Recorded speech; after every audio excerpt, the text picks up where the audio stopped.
Lay down your stuff.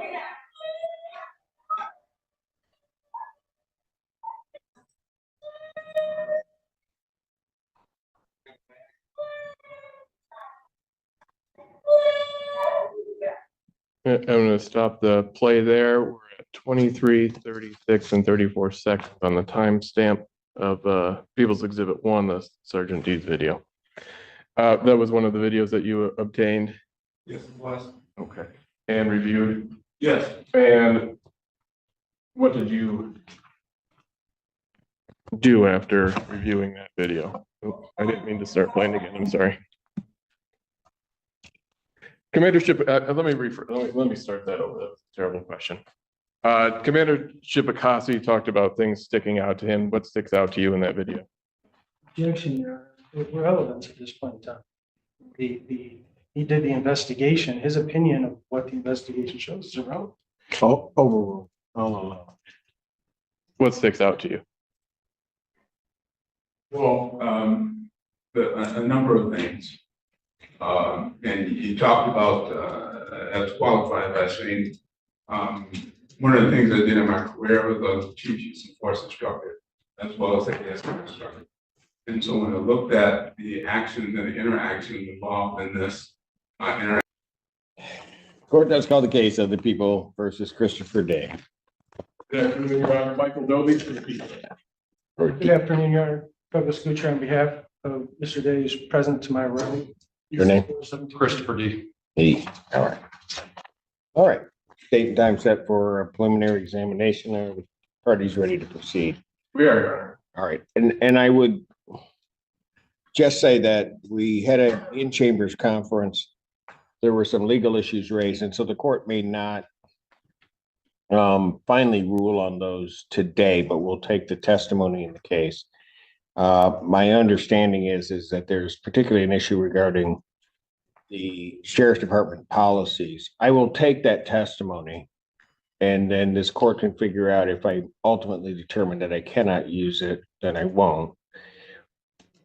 Additionally, if the court does determine that the policies won't be used as the basis for the misconduct, and I inform counsel of this, but can be used in order to, as some substantive evidence regarding the particulars of an element, particularly the corrupt nature of the actions, then the court may indeed take that testimony for that purpose. But so we can move this along, the court will hear the testimony and then make a decision later as to how it will be used. Thank you, Your Honor. All right. With that, I would call Kurt Shipakasi. All right. Sir, please come forward and be sworn. Thank you, sir. What do you do? I'm manager of the Washington County Sheriff's Office. And how long have you been in that position? In that position since 2021. Okay. And before that, what was your experience in law enforcement? Started off at the Sheriff's Office in 2001. As a corrections officer, was a field training officer, was a sergeant, no war, ran transport and port security, as a lieutenant, went through the police and corrections academies, went to the MSA, special investigations, did some work at the AG's office. Thank you. I'm going to have some questions about incident in the jail, Washington County Jail, March 18th of 2024. Okay. Now, before I get to that, I suppose, do you know the defendant in this case? Christopher D. Yes. And how? I'll stipulate the identification and that he's a law enforcement officer in the employ of Washington County Sheriff's Department. All right. Very Appreciate good. that. So stipulated. We'll move along. Thank you, Mr. Gucher.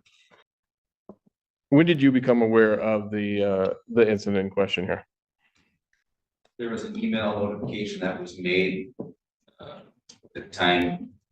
D was a sergeant and he was working midnights, and I remember waking up and checking my emails the next day, and I saw an email notifying that there was a use of force in jail. Reviewed it. Things stuck out to me. Tell me about that.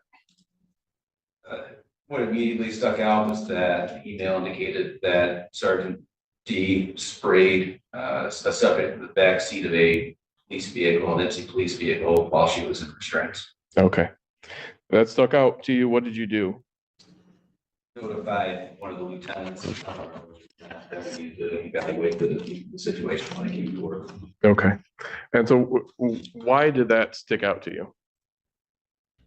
So ASR spray is used when somebody is a threat. And because she was in restraints in the back of a police vehicle, bars over the window. I had concerns as to whether or not that person was a threat at the time of the incident. Could you tell what is ASR? Aerosol subject restraint, commonly known as MACE. Okay. And is that something that is issued to officers in the jail? It is, sir. Okay. And are there trainings regarding that Yes, sir. that are required? Yes, sir. And are there policies regarding that? Yes, sir. And are there, what is done, if anything, to make sure that the officers know about the policies? Anytime there's a policy revision or anytime there's a policy that's newly published, it's sent out in a program called Power DMS. The employees are required to review the policy and electronically sign. And yearly aerosol subject restraint, there's a training course that's pushed through Power DMS where the students have to participate in the training, watch a video, and take a test. Okay. Successfully pass the test. Specific to ASR? Yes, sir. Okay.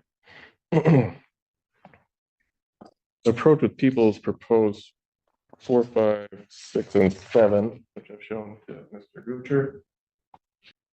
You mentioned that it's the incident that you were things that stuck out to you because it was a use of ASR against someone who was handcuffed in the back of a police car. Is that right? Yes, sir. And generally, from the what is your understanding from the policies of the proper use of ASR within the jail? ASR isn't classified anywhere in the force continuum. It can be used any time that the person that's applying force feels that lower forms of control will not be adequate. Okay. Lower forms of control, what does that mean? Muscling techniques, placing someone on the ground, escorting them. Okay. Tell me about what you said, something about the individual not being a threat. Yes. Where does that fit in? So ASR is used when there's a threat to staff or a threat to another person.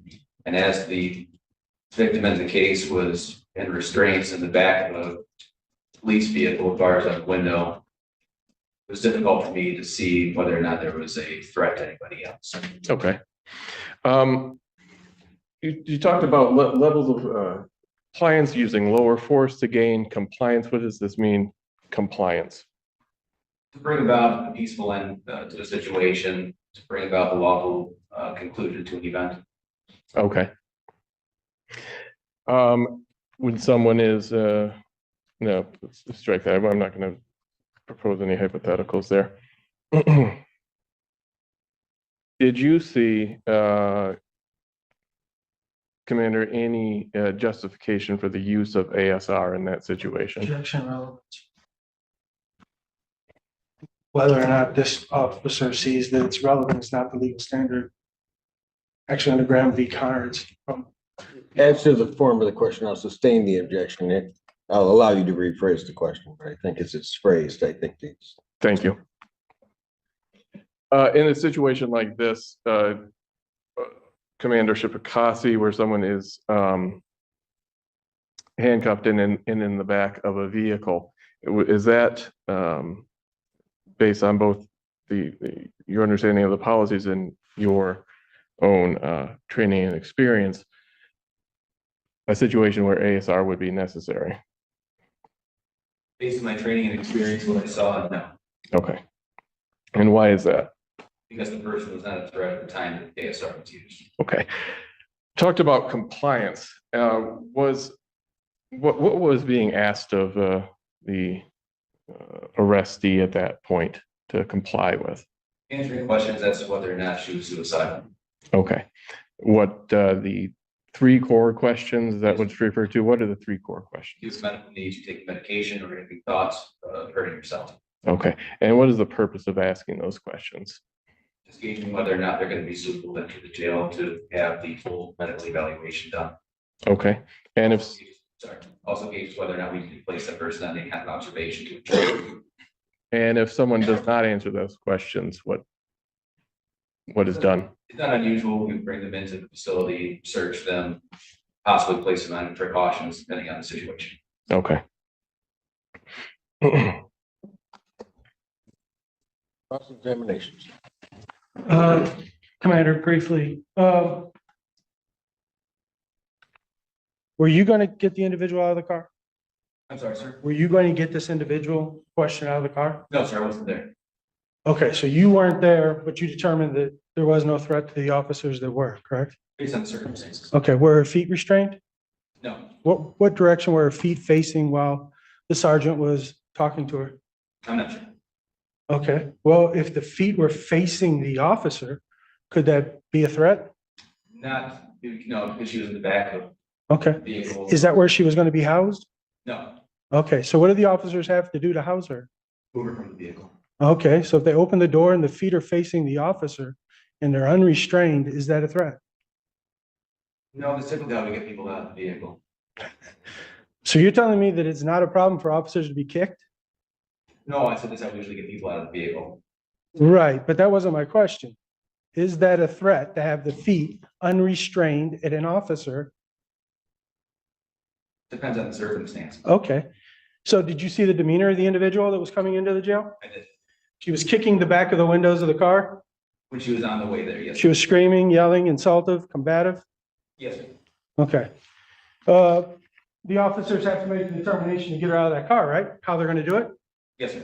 Now, the three questions were just a precursor to getting her out of the car, correct? Yes, sir. The officers were actually there to extricate her from the car and put her in a cell. Yes, sir. Okay.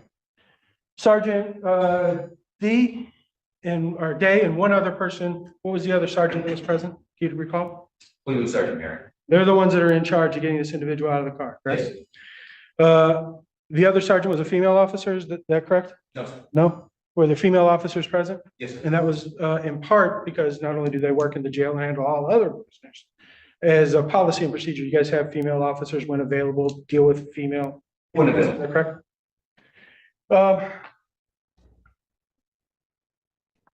And again, the ASR doesn't appear on the chart because you said that, and I want to get this quote right, not part of the continuum because it can be used anytime the officer feels or believes. And what was the rest? Lower forms of control not be adequate. Okay, no further questions. All right, thank you. Any redirect? One question, Commander Shipakasi, based on both the policies and your training and experience, is the preemptive use of ASR spray reasonable? Given the circumstances, no. Okay, thank you. Yeah. You may step down. Thank you, Commander. Oh, Brian Miller. All right. Sir, please come forward to be sworn. All right, you may inquire. And what do you do, sir? Currently, I'm a special investigator with the Washington County Sheriff's Office. How long have you been doing that? Since 2009. Okay, and briefly, you have law enforcement experience before that? Yes, I've been a certified law enforcement officer since 1974. Okay, thank you. I asked some questions about an incident in the Washtenaw County Jail on March 18th of 2024, okay?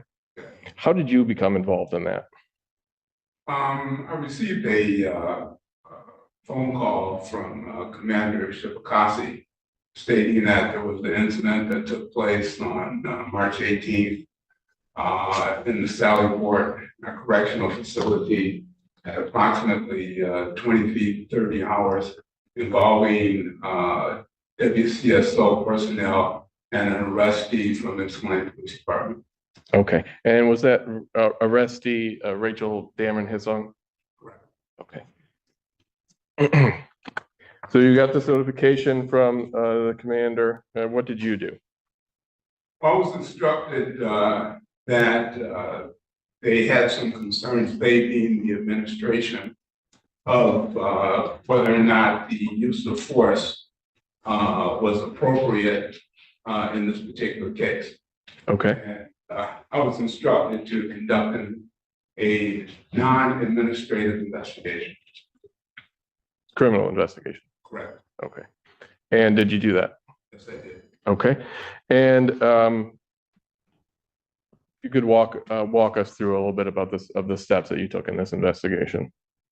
Well, one of the things I did was I had a liaison with the corrections division, a lieutenant that I asked to assist in some of the technical aspects of the investigative process by gleaning information from audio and video information that existed in a series of cameras. Initially, information from the Sally Court, then it was information from the body cams worn by Sergeant D and Sergeant Merritt, as well as information from the cameras in the holding cell, as well as information of the activity that took place.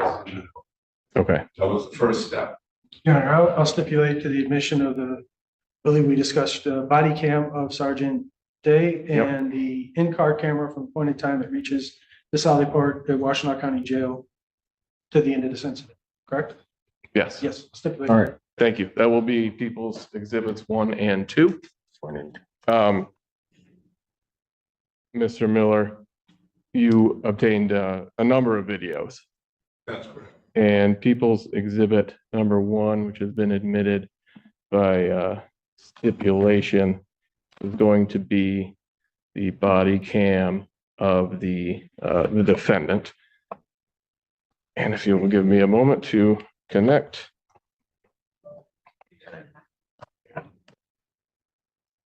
You just cracked the window.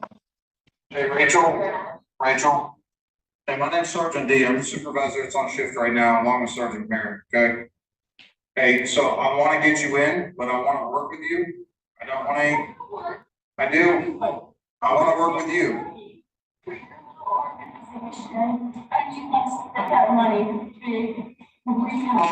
So let's just be honest. So I get paid whether you're here or not. Whatever. All right, so here's the thing. I want to get you in the door. And we are having a conversation right now. No, we're not going that way. Are you suicidal? Are you suicidal? I'm asking questions. Are you suicidal? Yes, you know, are you going to respect? I have been treating you. Yes. So, Simple motherfucking question. are you suicidal? Yes, I'm going to treat you with respect. Are you suicidal, yes or no? It's my question. Do you have any emergency medical needs? Yes or no? I have been. Rachel, I'm trying to help you out. Yes. Answer yes or no. So here's what I'm going to tell you. Yes, you're still not answering the question. Literally, all you have to do is answer. I'm trying to get you taken care of, and I'm trying to work with you. I'm asking you, are you going to treat me with respect? Do you have any? I've already told you yes. Yes. This is the last time I'm telling you. Am I gonna treat you like a human? Never. Shut up. Right now.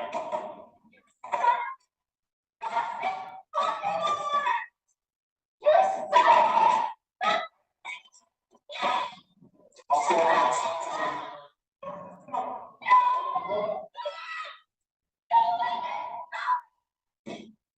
Okay.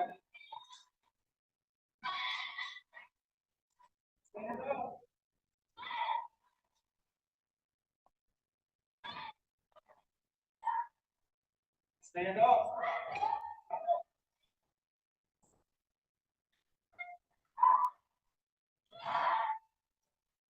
I'll take a minute. Stand up, what's your face? We're gonna take a seat. Stand up. Stand up. She's going on.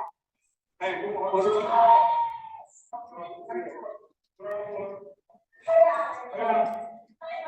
We're going to dismiss you to the back.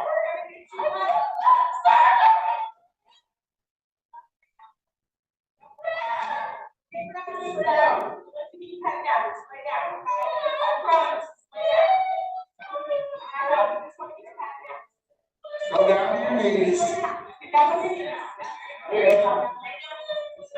down your stuff.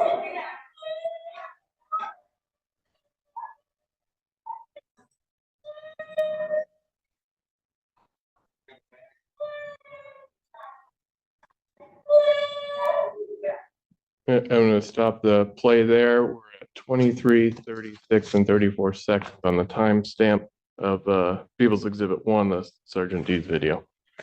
That was one of the videos that you obtained. Yes, it was. Okay. And reviewed. Yes. And what did you do after reviewing that video? Oh, I didn't mean to start playing again. I'm sorry. Commandership, let me start that over. That was a terrible question. Commander Shipakasi talked about things sticking out to him. What sticks out to you in that video? Objection, Your Honor, with relevance at this point in time. He did the investigation. His opinion of what the investigation shows is irrelevant. Oh, overruled. Oh, What sticks out to you? Well, a number of things. And you talked about, as qualified by saying, one of the things I did in my career was a chief use and force instructor, as well as a ASR instructor. And so when I looked at the actions and the interactions involved in this interaction between Sergeant D and Ms. Hissom, I felt that it was problematic in terms of the actions taken by Sergeant D. Okay, what do you mean problematic? The use of ASR is for someone that's non-compliant, okay? And what I mean by non-compliant is that you've given them a directive, told them something specifically to do, afford them a reasonable period of time to comply with that, okay? And you also give them a warning that if they don't comply with that there will be consequences, and subsequent to that, the ASR will be deployed. What I saw here was none of that took place. There was no warning given. There was no directive given. In terms of a threat, Sergeant D or anyone else, she was confined in the backseat of a patrol car, handcuffed behind her back, in a particular patrol car that has cages all the way around. What I mean by all the way around, both the side windows between the passenger compartment and the rear window were all caged in. And when we talk about imminent threat, okay, she was not posing at that time. She did not exhibit any aggressive, threatening behaviors that would necessitate the use of the ASR, nor was a warning given to her deployed with two other police officers in the front seat of the car. That's what was problematic to me. But you heard her yelling at the officer and insulting him, right? You said that she wasn't doing anything. So when we talk about ASR, what we're talking about is you want to gain compliance. Okay. Well, you have to have a directive to gain compliance. Okay, asking questions is not the same as giving a directive as I want you to do this. I want you to do that. We are getting ready to open the door. I want you to step out of the vehicle. Okay, none of that was given. Okay. Tell me a bit about ASR itself, and you talked about when it is appropriate to use, but what is the effect of it? Well, it's basically a combination of like CS gas agent, the chemical agent that creates an irritant. Okay, so it momentarily incapacitates a person that will afford you the opportunity to take control of a person, and you hope that they will comply based on the fact of this irritant that has been applied to them. Okay. Pain, right? It causes pain? Absolute pain. Okay.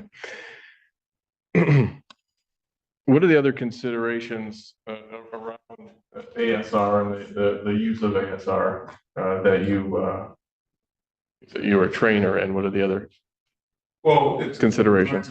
Would you actually deploy it? In this case, it was deployed inside the confines of a occupied police car. And I say occupied above and beyond the subject. Ms. Hissam was occupied by two fellow police officers in the Cincinnati Police Department. And again, what I found to be problematic is that there was no warning given, so that they were equally being sprayed as well as Ms. Hissam in the confines of the car. Cross-examination. Special Investigator Miller, you're aware of the policies and procedures, at least in general terms of the jail as it relates to inmates who come into it, correct? Yes. And Central Dispatch will notify, that's why the officers come out to the Sally Port when individuals arrive, correct? In your jail? Yes. And in this case, during the course of your investigation, you did discern the Central Dispatch told the officers that there was an individual who was kicking the car and being combative, and they had arrived, correct? Correct. Well, he actually called it in and stated that information. Right. So while the officers may not have been present for the entire event of the lady in the video, they were aware she was not being cooperative and kicking and such, correct? Had been. And you had the booking photo go in, I think someone had mentioned or the video indicated she was there on FA. Correct. For the record, can you state what FA is? Felonious assault. Okay, That was the original charge. that was the original charge. I have no further questions. Thank you. All right, any redirect? No, thank you. All right, you may step down. Thank you, sir. Any additional witnesses for the people? No, Your Honor. All right, any witnesses for the defense? No, Your Honor. All right, we had a previous bench conference, and I'm not sure how council wants to do this. I can certainly hear the bind over motion now and then argument. Or would you like the opportunity to just submit positions that you have in writing to the court prior to the court making its ruling? Whichever way is more convenient for council. I'll defer to Mr. Dope. I'm happy to argue this now. All right, very good. Your Honor, the facts are pretty simple in the case and are not really in dispute based on the cross-examination that happened. Rachel Dameron Hissong was arrested for an offense, brought into the jail by YPD, and was a jerk. She was yelling and making a scene in the back seat of the car, as we saw in the video when she first got to the Sally Port. But it's the behavior of the defendant that's a question here. And we saw him approach the car, attempt to ask several questions, give no commands, not asking her to do anything, and not being any type of threat from this person. So setting aside for a moment that this is a police officer and all of the responsibilities, duties, and trusts that are placed in him, this is a person who is handcuffed and within a cage in the back of the vehicle who has a weapon used on her, that weapon being the ASR spray. That is an assault. It is a felonious assault based on the type of weapon that the ASR has been, can be found by a trier of fact. A jury can find that is a dangerous weapon and how it's used. It was sprayed directly into her eyes, obviously causing significant pain based on the video. And the jury could find that it meets the definition of a dangerous weapon and that it could cause a serious injury. But he was a police officer. I'm sorry, not a police officer. He was a corrections officer at the time who did have, who was there acting under the color of his office, performing or supposed to be performing duties of taking this woman into the jail. And his behavior by spraying her in the face when she was no threat, when she was not refusing any orders, when she was just not answering questions that Commander Shipakasi says happens all the time, that people do not answer those 3 core questions. She's not answering the questions, and she insults him, and he sprays her in the face with the ASR. That is a wrongful act. Going through the elements of misconduct, he is a public officer. He meets that definition. That's by stipulation. He was there. He was working, acting under the color of his office. The only issue at this is the corrupt intent.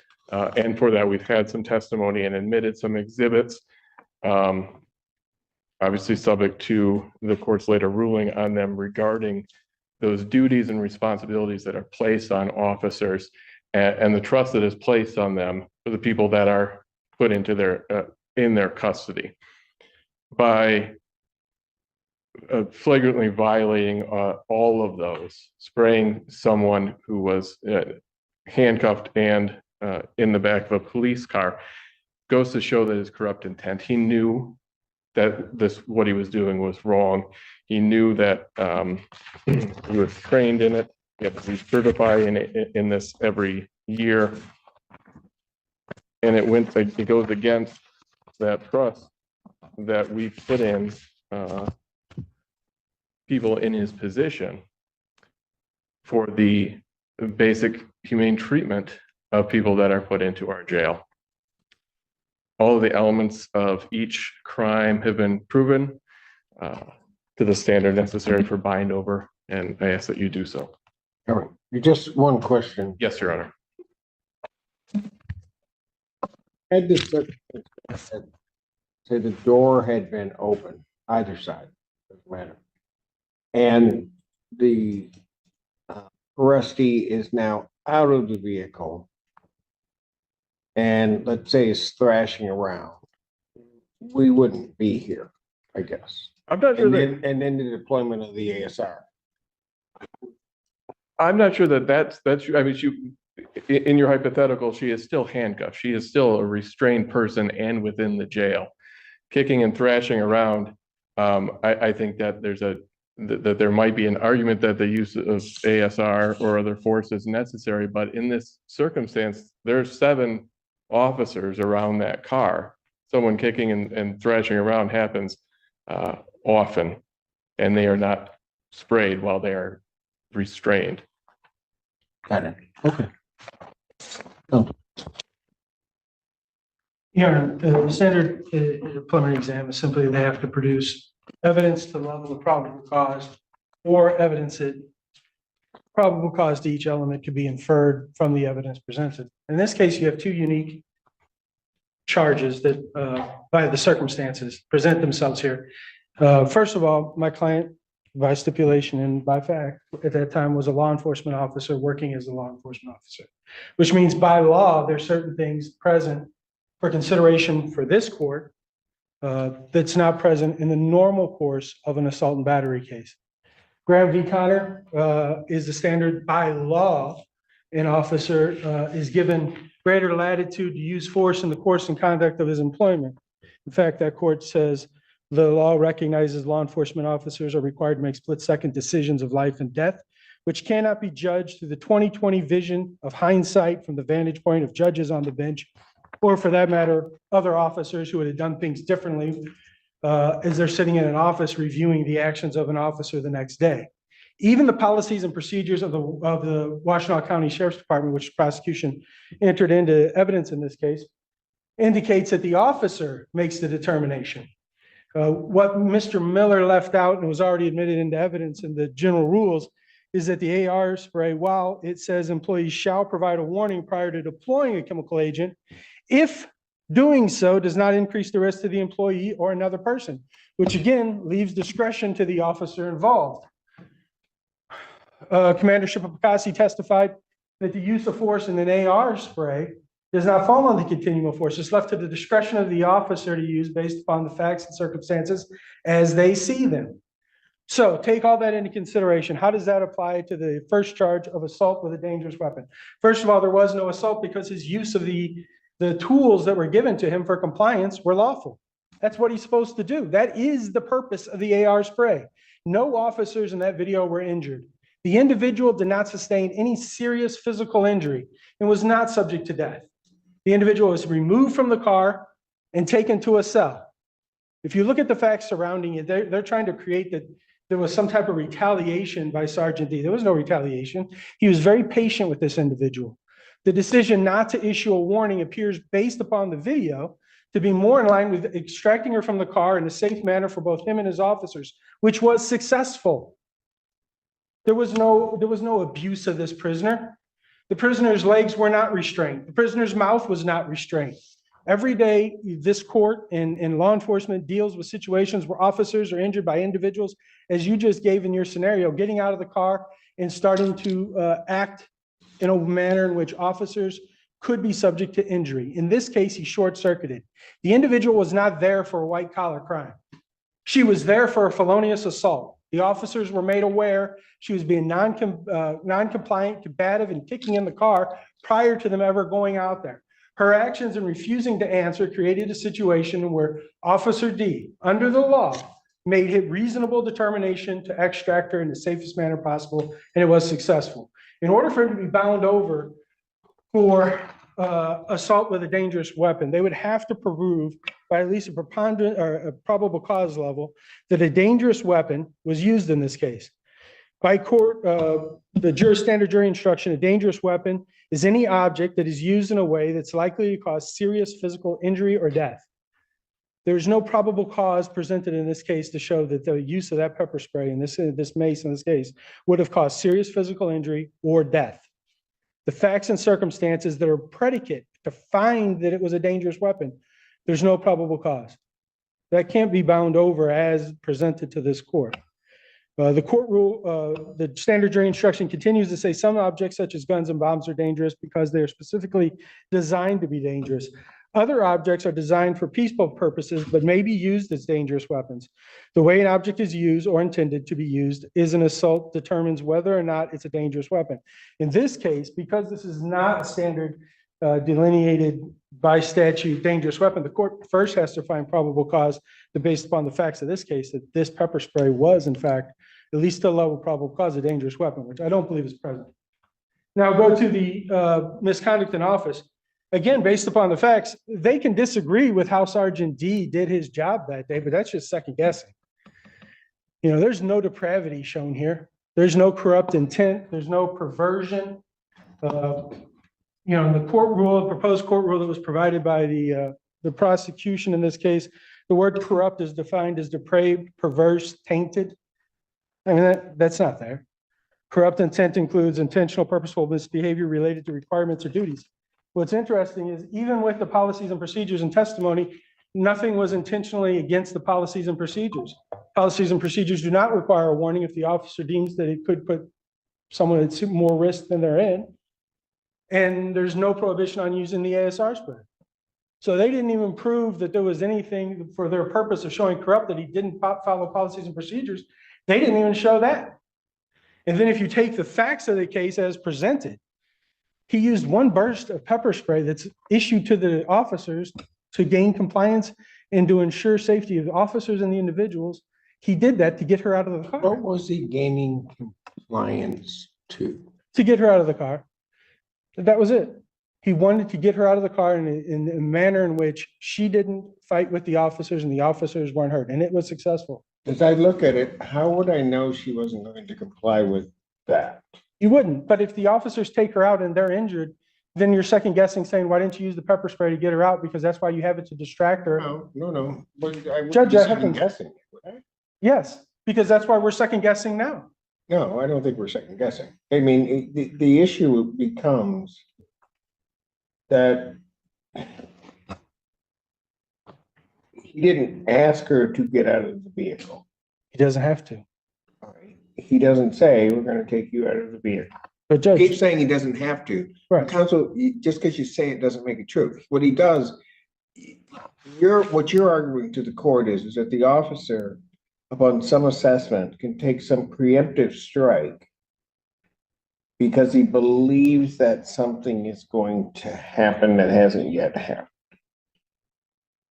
Well, I'd like to see, there's a Even the- case law that gets me their there. policies and procedures provide for that. They can use the level of force that they believe is necessary. It's left to the employee's discretion. And and it's enumerated in there. There's active resistance, passive resistance. There's, if an individual is combative physically, or if they're just refusing to comply. Now, in this case, you're saying that he should have said, hey, we're going to open the door and take you out. Well, she was at the jail. Well, I mean, you're not saying that specifically, but you're saying, why didn't he open the door and see what she would do?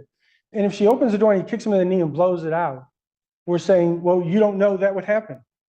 It happens in the jail all the time, Judge. All the time. Okay, but the thing is, that would mean that anybody who is in the back of the vehicle, an officer would be correct, or at least could properly, anybody coming in, whether they're screaming, yelling, doing anything, they're in the back in all kinds of restraints, I can spray them or do something to them under the notion that something might happen when I open the door. I think that may be correct. However, in this situation, he's charged with specific crimes. There are other crimes that they can be charged with theoretically that wouldn't be assault with a dangerous weapon, i.e. a weapon that could cause serious physical injury or death. That would be a simple assault and battery. And an individual can be charged with assault and battery without being charged with misconduct in office, because while it may rise to the level of an A and B, it doesn't rise to the level of depravity, perversion, or corrupt intent. There's levels to this. The reason we're here is this is a felony charge in which they have to have probable cause for the charges they issue. That doesn't mean that another charge may not be more appropriate. These charges are not appropriate. And that's what we're here on today. And yes, officers are given great latitude to do their job. That is the law. Graham v. Connor, 2020 hindsight is not the standard. Can't second guess what he did. In fact, the court says unless the use of force is arbitrary, the officer has discretion. This is reading from People v. Sure. The officer has discretion within reasonable limits to determine the amount of force which the circumstances require. And he's not guilty of wrong unless he arbitrarily abuses the power confided in him. It's one of the cases I gave the court. It's a quote from the court. These are special circumstances based upon the fact that the officers work for the public, and their job is not necessarily second guessed. Force is part of their job on a regular basis. The charges in this case are not appropriate. And as such, there's not probable cause to in the first case. Well, okay, whether or not the actions meet that what's charged, Correct. I guess I'm asking from a factual standpoint. What you're arguing is that anybody brought into the jail, doesn't matter what they're doing. You're saying that the court, if an officer responds the way that the defendant in this case has to somebody in the back of a vehicle, regardless of what they're doing, No, Your Honor. that they're provided that latitude. No, Your Honor. Okay, What I'm saying is, as long as their actions aren't arbitrary. If you just decide that an individual sitting in the car is brought in, I'm going to spray them, that's an arbitrary use of force. But that's still not necessarily a felonious assault, and it still might not be misconduct in office. It may be a policy violation. Not every action is a criminal violation, Your Honor. And the officer, under the law, as long as his actions are not arbitrary, then yes, it's legal. That doesn't mean that it's not excessive. That's called a civil action. 1983 action. There's a whole list of things that officers aren't allowed to do that still aren't criminal, but they're charged in civil court all the time with violations. Officers are given special treatment. And as long as his actions weren't arbitrary, if there's a reason for it. Yeah, I get that they're given special treatment. I know the law in that area. I guess my question is, that's not sort of carte blanche. It's not. And so the question becomes, in this case, Mhm. where are you drawing the line? Because the only reason we're here is one side's drawing the line here and one side's drawing the line here. But And I'm that'd be a trying to figure factual out issue, where- which I don't want. I'm trying to figure out where your line is. My line on the first one is, it's not a dangerous weapon. Okay. Okay, so therefore that charge shouldn't be bound over.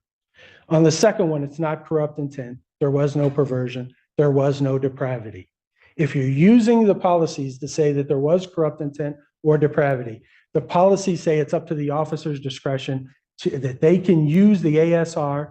They don't have to give a warning as long as, there's If the certain things. court would determine that a reasonable fact finder could conclude that it was an abuse of their discretion, does that then give rise to the potential that I would say no, because then you're basing the decision to bind him over on the policies and procedures and not the action.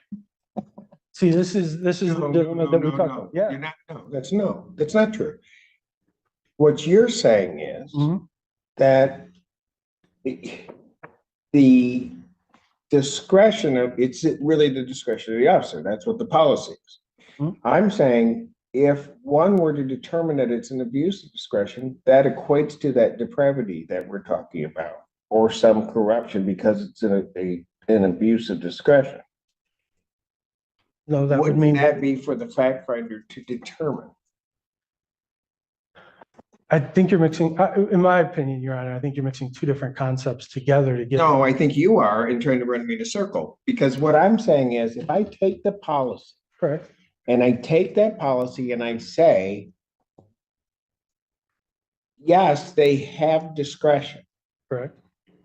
but a reasonable fact finder could conclude that this is an abuse of discretion, which could be used as a factor to determine whether or not there's depravity or corrupt behavior. Well, Your Honor, That then, I'll leave it. go ahead. You to go and make your own determination. I'm not going to be able to change your mind necessarily on that. I think we're going kind of in circles. But I will direct you to the People v. Milton case, which is the assault and battery and the misconduct in office charge, which kind of started this whole thing in 2003. And in it, it kind of addresses your first part that you're kind of coming at me with this question. And it said that if our holding will strike fear in the hearts of police officers throughout the state, that no public officer under the color of his office will feel entitled to behave in the egregious manner that this defendant did, it would achieve that result. So that it's saying to us that if our concern is that officers, when every time they use force, is going to be left to a jury to decide if that force was arbitrary and whether or not it's misconduct in office, the court says to the first part, if it's like this case, if it's horrible like this, what Milton did, then that's going to serve our purpose. But they go on at the end of that paragraph and says, listen, the defendants fear that in light of this result, any malfeasance on the part of officers will be construed to misconduct in office is unfounded.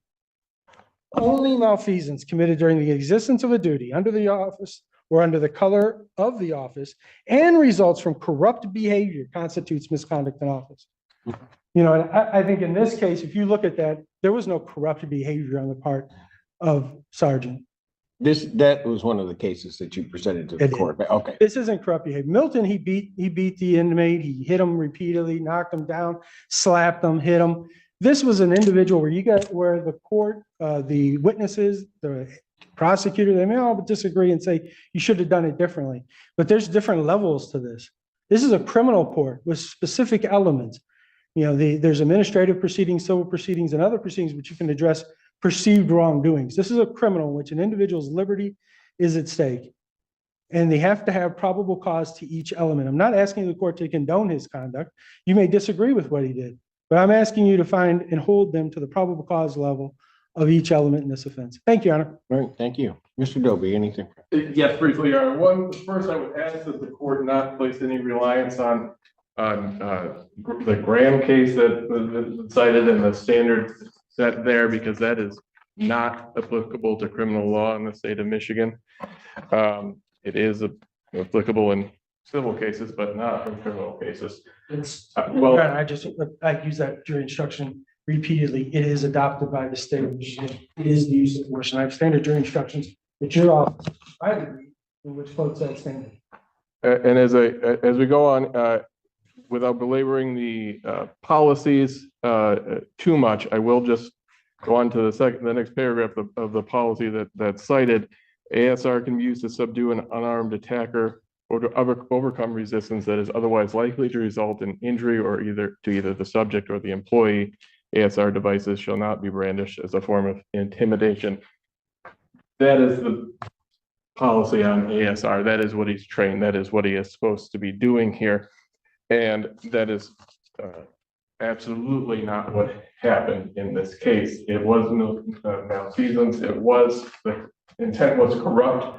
The committee on model jury instructions says to look at People versus Kotu for the definitions of that. A tainted or perverse use of the powers and privileges granted to him. Tainted means a trace of something bad or offensive. Perverted means misguided, distorted, misinterpreted, turned from what is considered right or true. We expect that officers will exercise their duties in a manner that is fair and equitable. Doing the opposite of that is what is meant by corrupt intent in a misconduct in office case. All right. Council, I want to make sure I take a look at everything that you presented to me, and I will give you another date to come back. But, okay, so what I'll do is I'll turn this out, preliminary examination for April 3rd. It's my PCC day, and I have no idea right now what it looks like. I'll just put it at 3 p.m. if that works for everyone. All right. All right, defendant's bond will continue. Counsel, did you get a copy of the order? I did. I asked the court. I didn't. Okay. Yes, I signed it, so, Signed. yes, I'll give the parties, there's a copy for each of the parties. And, you know, I haven't rendered a decision on this, but I want to compliment both counsel for shortcutting the issues, getting right to the point. And actually, people should probably watch. I'd love to have younger attorneys watch the two of you and how you operate with respect to each other in a case. And I mean that from the bottom. Thank you. Just one question, does the court Yes. want to retain the? Yes, I need the exhibits. Yes, I need the exhibits. Doug, do you want to just verify what's, I've got 1 and 2 on here, the full videos, okay? All right, so if I have that, you're gonna get those. I may approach you. Yes, There's 1, 7. and 1 and 2 of them. Got it. Yeah, they're on there, and everything that we do has to be encrypted, so the password is right down there. Got it. Okay. Understood. Okay. I think I put my date in. Yes, I did. Okay. And then Mr. Wonders, I'm going to take a brief recess and come back and flip our last matter. All right, court's in recess. If you liked this video, drop a comment below and make sure to subscribe for more videos coming soon.